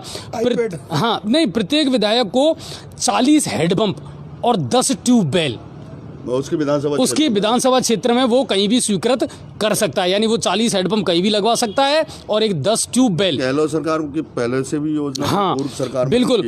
लेकिन जो लंबे समय से मांग करती आ रही थी आशा और सहयोगिनी, उनके मानदेय को लेकर के कोई पहल नहीं की गई है। अब उसका तो जो है बजट में पूर्ण रूप से अभी तो खुल करके सामने तो आया नहीं है। अब कल जो है आया है तो देखना पड़ेगा। नहीं, पूरी तरह से देखा भी नहीं है हमने कि भाई जो है उनको मानदेय दिया, कितना दिया, नहीं दिया, या कुछ उस पर बोले हैं। शायद ये वोट बैंक के उसमें आशा से वगैरह। अनिल सर, एक बात मुझे बताइए, आप दोनों ही यहाँ मौजूद हैं, पटवारी 3600 पे ग्रेड को लेकर के लगातार 7-8 दिन से हड़ताल कर रहे हैं, वहाँ बैठे हुए हैं, नर्सिंग कर्मी बैठे हैं, बेरोजगार युवा बैठे हैं, आशा सहयोगिनी पिछले 1.5-2.5 महीने से कर रहे हैं सर लगातार। तो क्या ये मांगे उतनी वाजिब नहीं लगी राज्य सरकार को? नहीं, बिल्कुल सरकार को इनकी बाजी मांगों पर ध्यान देना चाहिए और बाजी मांगे हैं और कर्मचारियों की मांगों को सुनना चाहिए, लेकिन ये बजट का हिस्सा नहीं है। वो चाहे तो कैबिनेट में बैठ के इसको कर देंगे। सरकार की पास इनकी आवाज पहुंच नहीं रह पा रही है, सुनने वाला शायद कोई नहीं, को सरकार को बचाने में लगी हुई है अभी। अच्छा, ये क्या मामला है मंगल सर? बार बार यही बात उठती है कि साहब अंतरकलह से जूझ रही है कांग्रेस। पायलट जी में और गहलोत में जितनी कॉम्बिनेशन होना चाहिए ना, ट्यूनिंग, उतनी है नहीं। देखो अंतरकलह कुछ नहीं है, अपना अपना एक स्टेटस होता है। पायलट जी भी कांग्रेस के लिए काम कर रहे हैं, बिल्कुल, और उनकी अपनी एक भूमिका एक छवि है। और गहलोत जी भी कांग्रेस के लिए काम कर रहे हैं। तो ये चीज़ आपको हर जगह मिलेगी, आपको जिले में मिल जाएगी या गंगापुर में मिल जाएगी। कांग्रेस का जुड़ा होना कोई ज़रूरी तो नहीं है कि किसी की चापलूसी की जाए। सही है भाई पायलट अगर सक्षम नेता है तो वो खुद की राजनीति करते हैं और खुद कांग्रेस को बढ़ाते हैं। बिल्कुल। तो इसमें क्या, वो गलत क्या कर रहे हैं आप ये बताओ। भाई एक बार उन्होंने जो विरोध किया, जो सरकार को जो है चश्मा दिखाया, तो उसमें भी उन्होंने गलत नहीं किया। उन्होंने अपनी मांगे यही रखी और उन्होंने ये कहा कि मैं कांग्रेस छोड़ के नहीं जा रहा।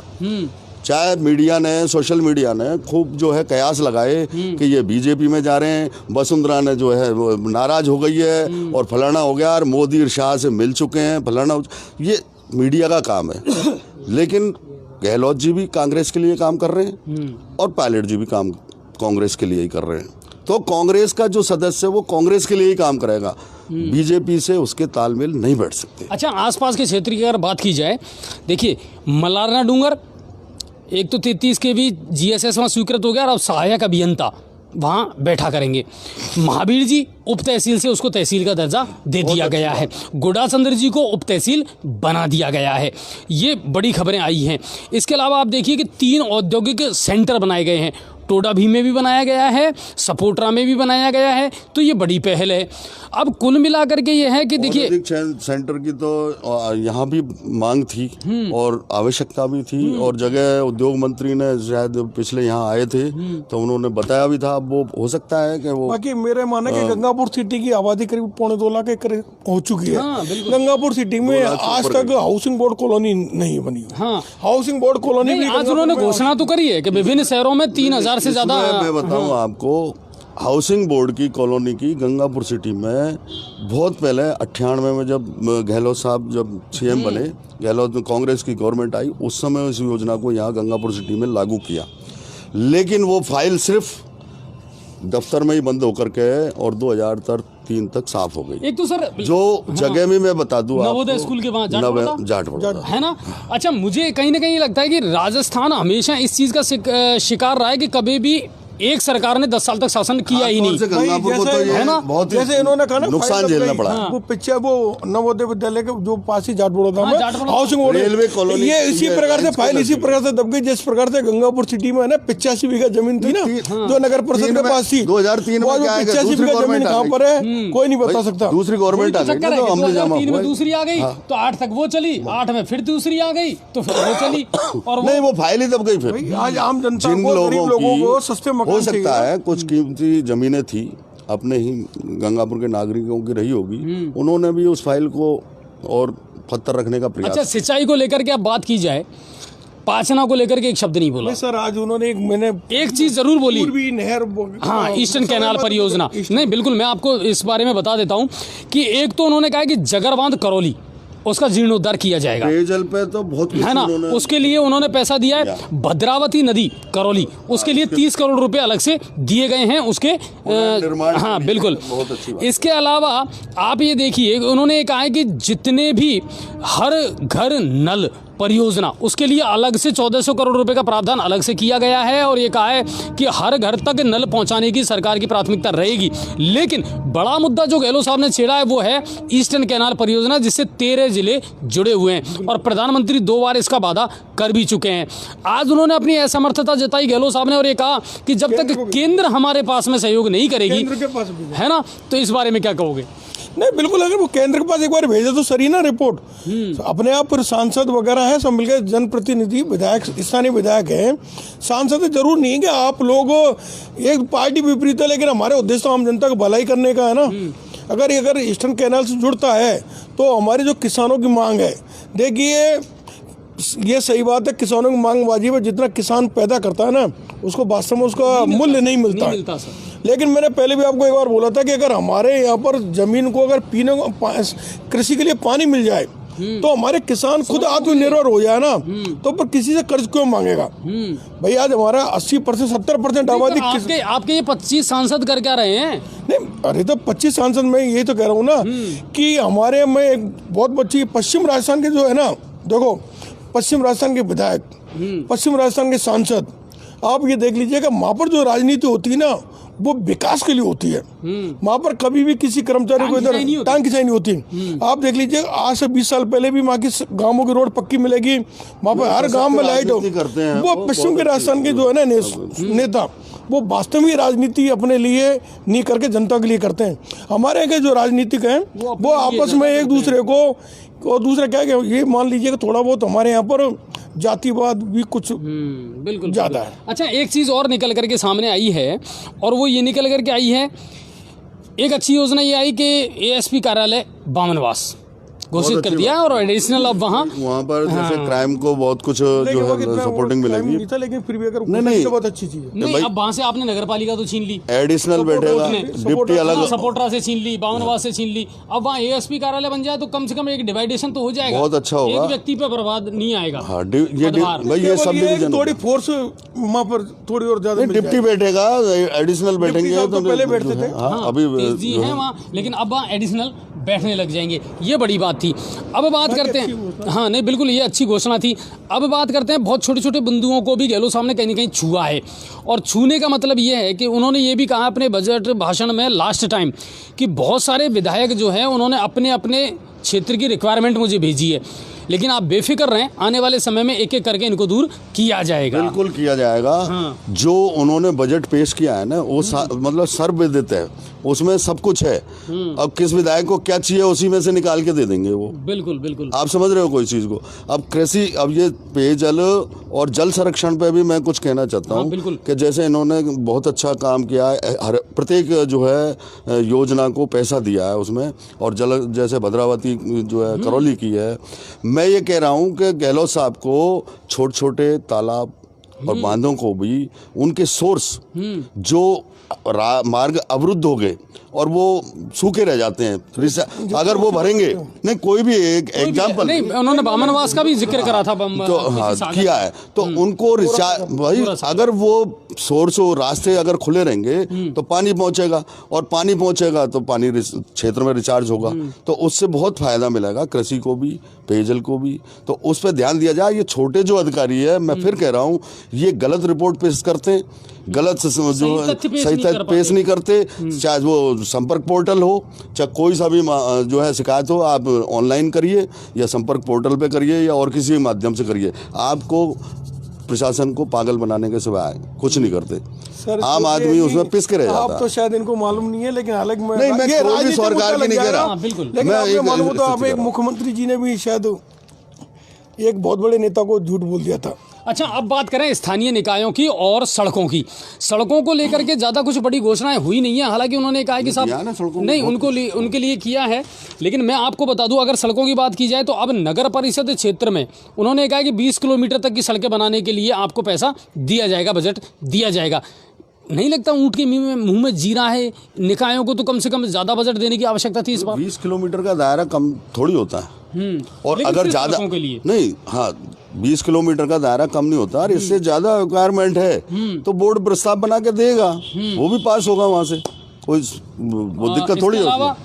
भाई सड़कें बने सबसे बड़ी, लेकिन मेरा मानना है कि सड़कें अगर बने ना तो उनको खोद के ही बनाई जाए। हमारे गंगापुर सिटी में क्या है, सड़कें बना दी जाती है, फिर ठेकेदार की और नगर परिषद के उनकी मिलीभगत से फिर सड़क के ऊपर फिर सड़क बना दी जाती है।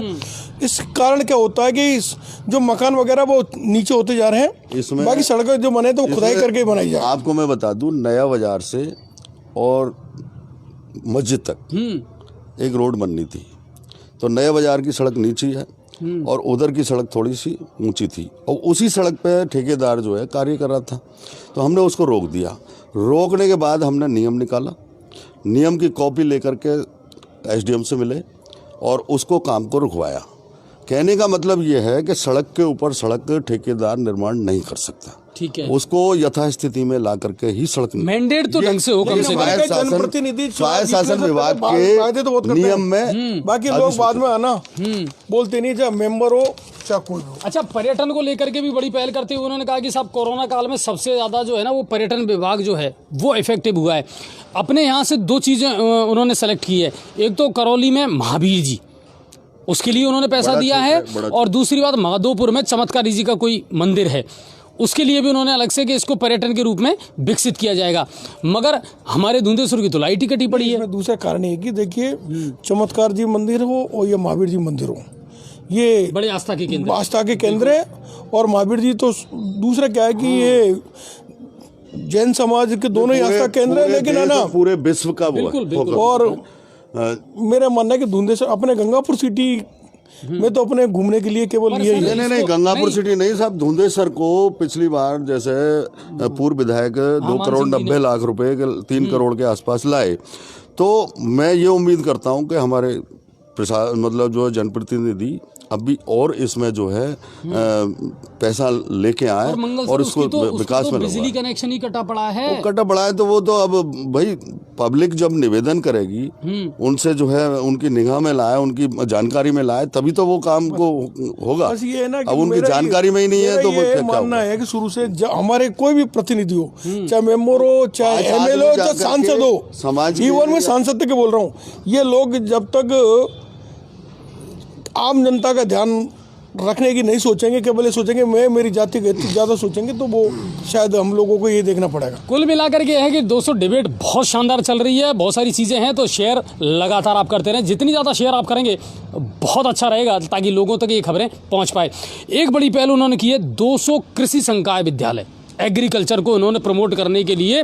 ये सबसे शानदार मुझे लगी, किसानों के हित को देखते हुए भी और आगे आने वाले फ्यूचर को देखते हुए भी। विद्यालय भी खुलने चाहिए और कॉलेज भी खुलने चाहिए।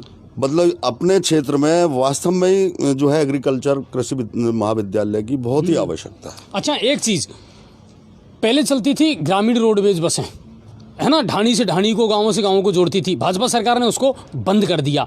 उसके बाद आज उन्होंने ये घोषणा की है कि नहीं, लगभग 6,000 गांवों और ढाणियों को फिर से जोड़ा जाएगा और मैं फिर से ये जो ग्रामीण बस सेवा है इसको शुरू कर रहा हूँ। कितनी बड़ी पहल है और इसका इम्पैक्ट क्या होगा? नहीं, देखो, जो अच्छे काम करती है सरकार की, उसकी सराहना करनी चाहिए। सरकार का ये कार्य बहुत अच्छा है, जिससे क्या है कि वहाँ से जो स्टूडेंट वगैरह जो रहते हैं, ये काम करने वाले लोगों को आने जाने की सुविधा भी मिलेगी।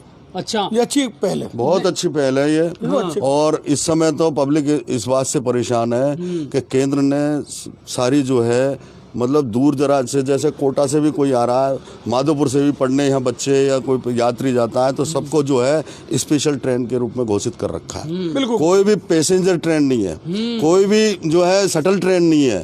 तो सिर्फ जो है, मैं सिर्फ इतना कहना चाहता हूँ कि 20% 25% लोग ही तो उसका सदुपयोग कर रहे हैं। बाकी 75% पब्लिक कितनी परेशान हो रही है, कैसे जा रही है, दूसरे के माध्यम से ऑनलाइन बुक कराती है, कैसे जाती है, बहुत परेशानी हो रही है। मैं इनकी बातों से ये पूरी तरह केंद्र से सरकार को नहीं दिख रहा बिल्कुल।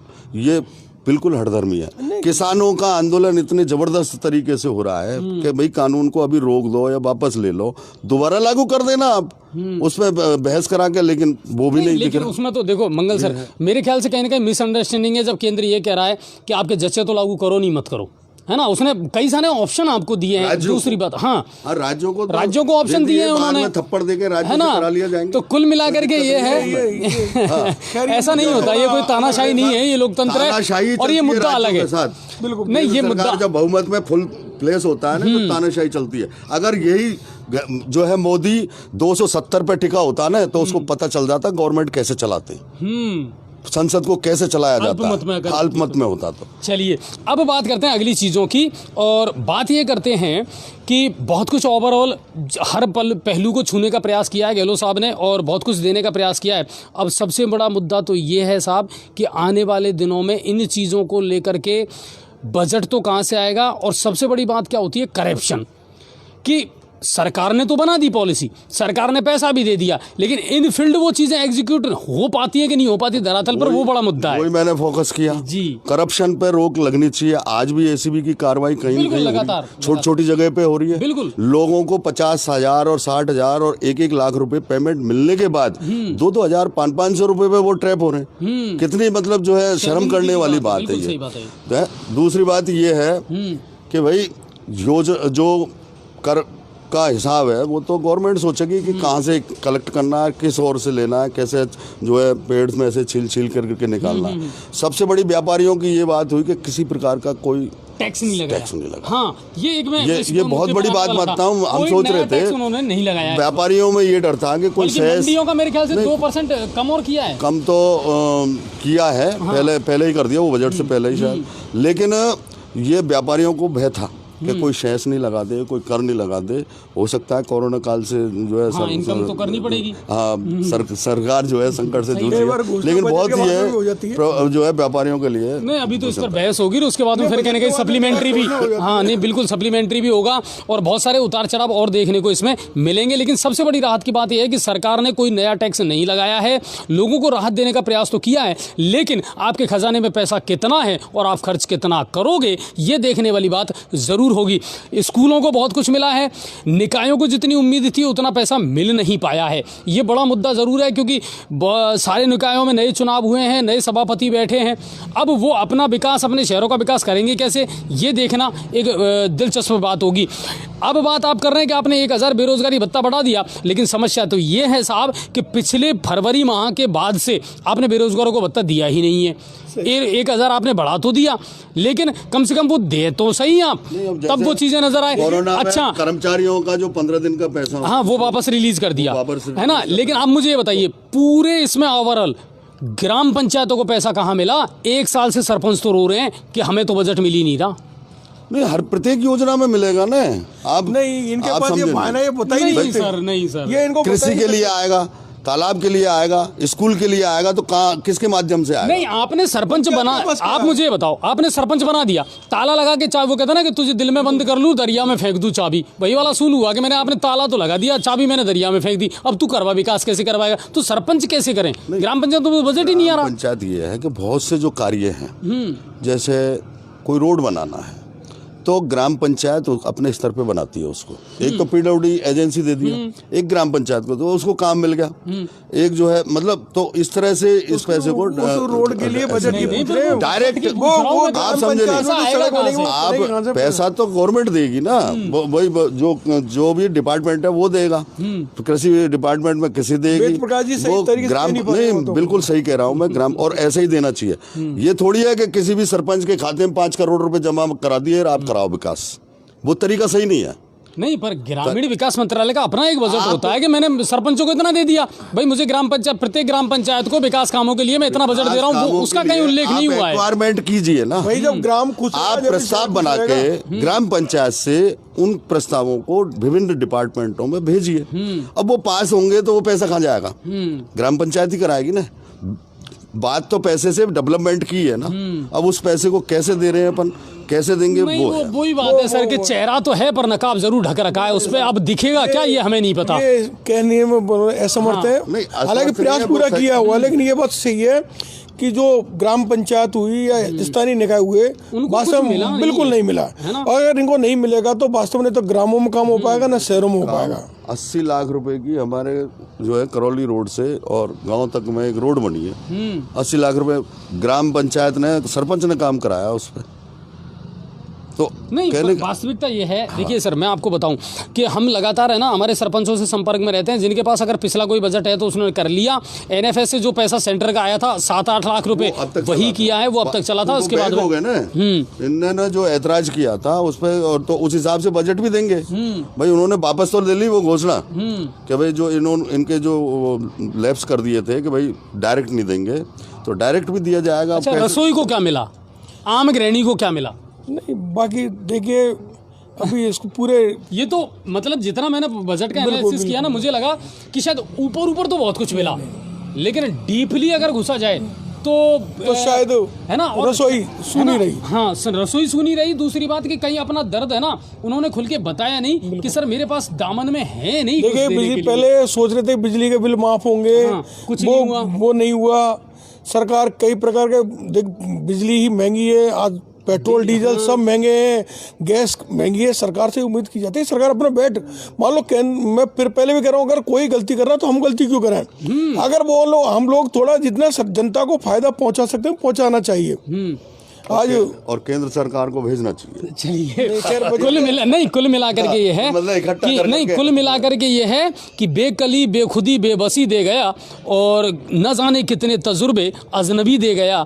तो वही बात है कि जब उससे मिला तो उसने बहुत सारे सपने दिखाए, मगर जब आंख खुली तो देखा कि धरातल पर कुछ और नजर आया। चाहे केंद्र सरकार हो या राज्य सरकार हो, आम आदमी अपेक्षा करता है, लेकिन मेरा ऐसा मानना है कि कोरोना के संकट से केंद्र सरकार भी उभर रही है और राज्य सरकार भी उभर रही है। और अब तक का ऐतिहासिक बजट है कोरोना के बाद, किसी भी राज्य का आप उठा के देख लो, इस तरह का बजट अच्छा, नहीं एक होगा। बात जरूर है, देखिए, मैं कहूंगा मैं- जादूगर की जादूगरी चलती तो है और कुछ ना कुछ इनोवेटिव आइडियाज वो जरूर इस्तेमाल करते हैं। आज बहुत सारी छुट्टियां भी उन्होंने ली है ना, गौशालाओं के लिए भी उन्होंने बहुत कुछ दान दिया सबको- और उन्होंने ये सब कहा पहलुओं को छुआ कि कम से कम ऐसा कोई इस मुद्दा पर नहीं तो है आप जिसको ताली नहीं बजा दें। और वसुंधरा जी की तरफ मुखातिब होते हुए गहलोत साहब ने कहा कि आप तो शायरी के मामले में बड़ी एक्सपर्ट हैं, मुझ पर इतना नहीं आता।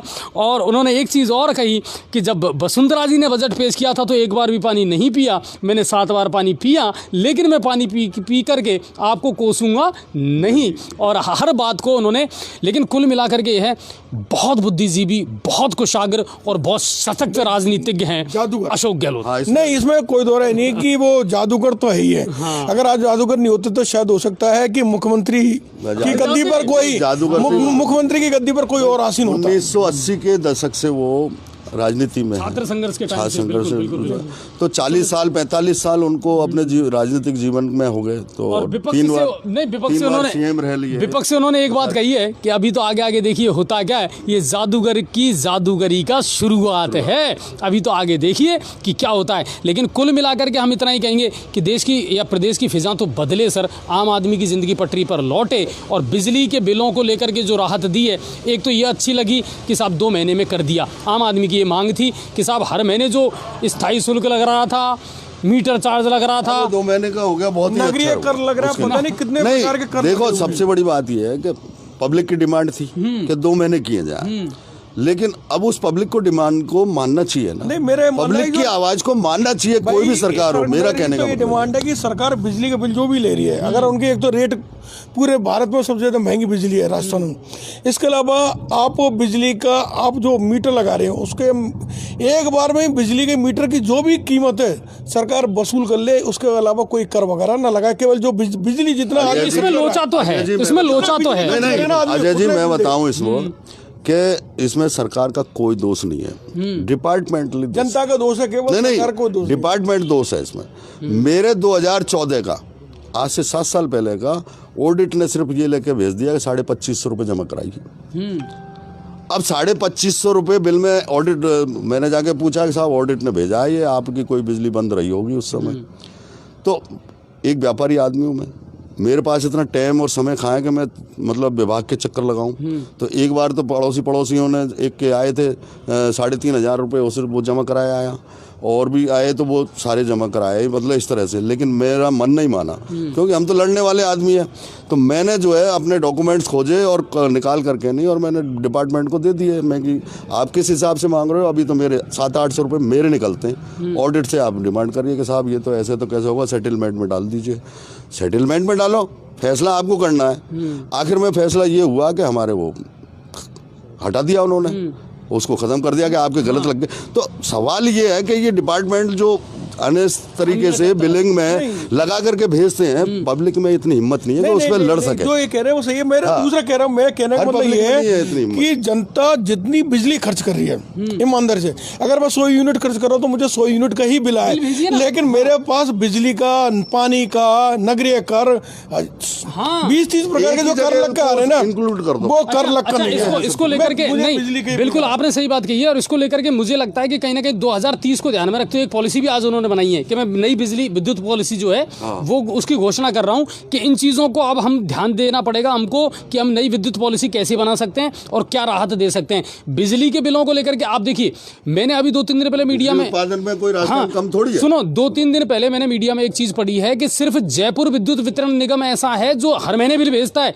वरना अजमेर और जोधपुर नहीं भेज रहे थे, वो 2 महीने में ही भेज रहे थे। बताओ, बताइए अब आप, तो ये कितना बड़ा विरोधाभास है। देखिए, मैंने कहा ना पूर्वी राजस्थान तो राजस्थान सरकार को कहीं ना कहीं इन चीजों को देखना पड़ेगा कि जिनका डीपली जो चीज़ें हैं वो इनफिल्ड। और दूसरी बात, आपने जब बजट बना दिया, अब सबसे बड़ी प्रॉब्लम ये आती है कि क्या हम ऑफिसरों के माध्यम से, ब्यूरोक्रेट्स के माध्यम से इनको इनफिल्ड एग्जीक्यूट कर पाएंगे या बिजली के नहीं कितना कर पाएंगे? कितना कर में पाएंगे? तो ईमानदार उपभोक्ता कितने है अच्छे ना, तरीके से अगर उसको जो है सब्सिडी भी कर देना पाए। गवर्नमेंट, सरकार तो अपना पैसा दे रही है, ईमानदार उपभोक्ता को दी जाए। सरकार अपनी पॉलिसी बना रही है, पॉलिसी बना दी, अब काम तो अधिकारी काम तो कर्मचारी अधिकारियों को करना है।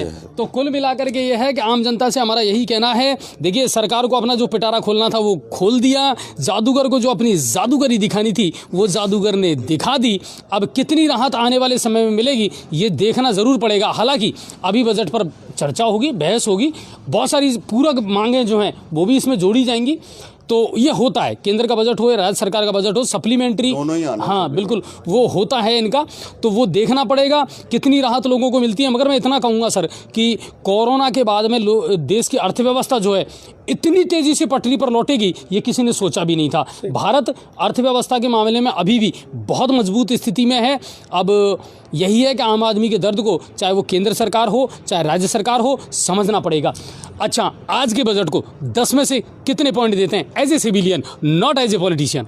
नहीं, गंगापुर की दृष्टि से तो मैं 10 में से 3 या 4 नंबर ही दूंगा। ठीक है। बाकी बजट ऑल ओवर, हम एक एडवोकेट होने के नाते मैं इसको बजट को अच्छा बताऊंगा। नहीं, हिसाब से मत चलो। नहीं, एडवोकेट होने के नाते एज ए सिविलियन बताइए। ये 10 में से 10 नंबर है सिर्फ। नहीं 4 नंबर, 10 में से 4 नंबर, 4 नंबर, 10 में से 10 नंबर मिलते हैं इस बजट को। 10 में से 10 तो एक कैसे लोकल, दोगे? आप समझो, हाँ। मैं सिर्फ एक विधानसभा क्षेत्र की बात नहीं कर रहा, मैं पूरे राजस्थान की बात कर रहा हूँ। उस हिसाब से नहीं, छुआ तो जो है। इस काल में जो है इन्होंने जो पेश किया है उस हिसाब से 10 में से 10 मिलने चाहिए। अब रहा सवाल विधानसभा क्षेत्र का, वो हमारे देखो जनप्रतिनिधि के ऊपर है कि अभी वो उसमें से क्या निकाल के लाते हैं। ठीक है। अभी बजट में पूरा कोई फॉलो नहीं है, अब उसमें से निकालना है। अमृत मंथन में वो जो कलश आया है उसमें से अमृत कितना निकल के आता है और इस गंगापुर को क्या मिलता है वो आगे की अच्छा, बात। आपके विधायक साहब की अगर बात कहूँ तो मैंने तो थोड़ी देर पहले बात की थी साहब, और उनका जो व्यवहार था और उन्होंने जो जवाब मुझे दिया, आप मुझे थोड़ा सा ये भी बता दें सर कि अब क्या करें, क्या कहें उनसे हम? नहीं, अब वो हो सकता है कि उनसे उन्होंने और भी मीडिया को और या किसी को जो है अपना इंटरव्यू दिया होगा। दिन में नेशनल चैनल दिन में दिया तो दे रहे थे ना, तो उसने स्थानीय चैनल हो सकता है उसने कोई जो है दिमाग का जो है वो पूछा, हाँ जो है मेरा ये मानना है मूड ठीक नहीं होगा। देखिए, मेरा ये मानना है कि विधायक साहब ने इस बजट से जो अपेक्षाएं सोची थी वो शायद उनको नहीं मिल पाई होगी। शायद हो सकता है कि वो नाराज होंगे, इससे नाराज होंगे कि वो आपको देखिए, हर विधायक ये चाहता है कि मेरी जनता को मैं ज्यादा से ज्यादा सुविधा दूं। ये मेरी सोच है कि विधायक साहब ने जो सोचा होगा, जो उनको मिल नहीं पाया, तो हो सकता है कि वो सोच रहे कि आपको प्रश्न, पत्रकार तो ही है, प्रश्न पूछेंगे तो भाई उनको अपनी सरकार का पक्ष रखना है, लेकिन भाई आप लास्ट टाइम में क्षेत्र के बारे में पूछते तो हो सकता है वो क्षेत्र उनको जो मिलना, देखो कोशिश उन्होंने की, हो सकता है ऐसी बात वो मिल नहीं, हो सकता है, शायद ये मेरा मानना है, बाकी ऐसा नहीं है। चलिए, तो कुल मिलाकर के ये कह सकते हैं हम कि आने वाले दिनों में देखना होगा कि सूरत और सीरत कैसे बदलती है। आप लोगों ने बजट पर जितना विश्लेषण किया उसके लिए बहुत बहुत धन्यवाद, और उम्मीद ये करते हैं कि आम आदमी को कहीं ना कहीं राहत मिलेगी, और मिली है और आगे भी मिलेगी, और हमें कोरोना के जो अवसाद है इससे कहीं ना कहीं निकलने का प्रयास जरूर करेंगे। और दोनों ही सरकारें, चाहे वो केंद्र सरकार हो या राज्य सरकार हो, दोनों ही आम आदमी के बारे में सोचेंगी। राज्य सरकार और केंद्र सरकार मिलकर काम करें तो आम आदमी को इन सरकारों से बहुत उम्मीदें हैं, बिल्कुल, चाहे वो केंद्र सरकार हो चाहे राज्य सरकार हो। आम आदमी ने कोरोना में सरकार ने जो भी नियम बताए, जो भी आदेश किए, उन सब की पालना बहुत ही अच्छे ढंग से। देखो, इनको मालूम है केंद्र सरकार का जो आप देखिए बोली से जो भारत का सबसे अच्छा हाईवे निकल के जा रहा है, जो दिल्ली से बम्बई तक केवल 11 घंटे में सफर पूरा हो जाएगा। अरे आप तो 3 घंटे में पहुंचा दोगे, लेकिन अंत तक आप तो 3 घंटे के, हम नारायणपुर कैसे पहुंचे, हम जो है छोटी उदय कैसे पहुंचे, आप ये समझा दो हमको। नहीं, नो केंद्र सरकार ये बातों में कुछ नहीं रखा है। बहुत साइन इंडिया के नाम से पहले भी जो है बीजेपी बहुत चली है। देखिए, मैंने बजट के बारे में जो अच्छा, तो इन बातों में कुछ नहीं रखा, धरातल पे नीचे रख के नीचे पैर टिका करके काम करना होगा और विकास की ऊंचाइयों को भी छूना होगा। दोनों ही बातें समान, बिल्कुल। चलिए चलिए आप दोनों का बहुत बहुत शुक्रिया सर, और आज की डिबेट और लाइव बहुत अच्छी रही, और मैं ये उम्मीद करता हूँ कि कहीं ना कहीं हम सब मिलकर के अगर सहयोग करेंगे तो अच्छा ही होगा सब कुछ, क्योंकि हर जनप्रतिनिधि ये चाहता है कि मेरे क्षेत्र का विकास हो। चलिए आप दोनों का बहुत बहुत धन्यवाद सर, और मेरे ख्याल से बजट पर जो डिबेट थी हमारी वो बहुत अच्छी रही, और जब भी आपको बुलाया हाँ उसके लिए बहुत बहुत धन्यवाद। और निश्चित तौर पर ये है कि उम्मीद करते हैं कि अगली बार जब भी बजट अगली साल सरकार बजट पेश करे, हो सकता है गंगापुर सिटी को जिला की सौगात मिल जाए, ऐसी अपेक्षा है। बिल्कुल बिल्कुल बिल्कुल हमारी ये मांग, विधायक साहब की मांग है कि आप मुख्य चीज हो गई कि जिला होना चाहिए। बिल्कुल बिल्कुल देखिए, और हम डिजर्व करते हैं। विधायक साहब देखिए, जैसे उन्होंने बोला कि 270 अगर बीजेपी गवर्नमेंट सरकार होती, मेरा मानना है कि आज भी राजस्थान की सरकार आज भी स्थानीय विधायक या अन्य विधायकों के बल पर जो कांग्रेसी नहीं है उनके बल पर टिकी हुई है। बिल्कुल तो कांग्रेसी हैं वो। अगर ये कोई डिमांड नहीं, मैं उनके बारे में कांग्रेसी या बीजेपी के मैं नहीं कह रहा। 126-27 की संख्या कोई अल्पसंख्यक वो उसमें नहीं है। शायद मेरे ख्याल से आप समझे नहीं, शायद 100 भी आंकड़े नहीं है, शायद आप अच्छी तरह याद करें। चलिए आप दोनों का बहुत बहुत धन्यवाद सर, और जब भी जरूरत होगी मैं दोबारा फिर से आपको इनवाइट करूंगा। बहुत बहुत शुक्रिया। ये थे हमारे साथ में एडवोकेट अनिल जी और वेद प्रकाश जी, और इन लोगों ने बहुत खुल करके इस बारे में चर्चा की है, और अपने कुड़गांव से कैला देवी तक रोड के लिए लाइव चलाई, उसका आज असर देखा। आज के बजट में मंजूरी मिल गई है और अशोक गहलोत जी ने घोषणा कर दी है। थैंक यू कल्लू जी। और मैंने बिल्कुल उसको लाइव चलाया था, और इसको लेकर के सांसद जो हैं राजौरिया उनसे भी मैंने बात की थी कि इस रोड को कम से कम ठीक किया जाए, क्योंकि आस्था का केंद्र कैला देवी, तो इसको बिल्कुल मिल गई है, और इसके लिए मैं बहुत बहुत धन्यवाद आपका अदा करता हूँ सर, और धन्यवाद। चलिए, तो मैं उम्मीद ये करता हूँ कि आज आपको लाइव बहुत अच्छी लगी होगी, और बहुत सारे मुद्दे जो हैं, बहुत सारी बातें जो हैं वो आपके दिमाग से क्लियर हो चुकी होंगी। लगातार इन खबरों को, इन अपडेट्स को हम लगातार आपको देते रहते हैं। शेयर करने में आप कोई कमी ना रखें। आपके मुद्दे, आपकी समस्याएं जो हैं वो लगातार हमारे पास आती रहती है, और हम उम्मीद यही करते हैं कि हमारी खबर तक आपको पहुँचाएँ, रूबरू करवाएँ। तो आप सभी का बहुत बहुत धन्यवाद। खबरों को ज़्यादा से ज़्यादा शेयर ज़रूर करें, और पेज को लाइक और फॉलो। बहुत सारे लोग ये कह रहे हैं कि सर नोटिफिकेशन नहीं आता। मैं आपसे कह रहा हूँ एक बार फिर से अनलाइक और अनफॉलो करके, और उसको एक बार फिर से आप लाइक और फॉलो करिए। और जी न्यूज़ पोर्टल के पेज पर हमने एक वीडियो भी डाल रखा है कि अगर आपको नोटिफिकेशन नहीं आ रही तो आप उस वीडियो को देखिए, क्या गड़बड़ है, कहाँ उसमें टेक्निकल इशू है, तो बिल्कुल मिल जाएगा आपको। आप सभी का बहुत बहुत धन्यवाद, और लगातार जी न्यूज़ पोर्टल को सपोर्ट करते रहिए। अपना प्यार और अपनी शुभकामनाएं हमको देते रहिए, ज़्यादा से ज़्यादा शेयर कीजिए। और एक बात और दोस्तों, यूट्यूब चैनल है जो हमारा, उसको भी ज़्यादा से ज़्यादा सब्सक्राइब करें, करवाएं, लोगों से कहें कि हाँ, जी न्यूज़ पोर्टल एक विश्वसनीय चैनल है जो हमारी हर मांग को उठाता है, हर मुद्दे को उठाता है। तो ज़्यादा से ज़्यादा लोगों को जोड़ें, तो हमें भी एक संबल और एक मजबूती मिलेगी। आप सभी का बहुत बहुत धन्यवाद। जय हिंद और जय भारत।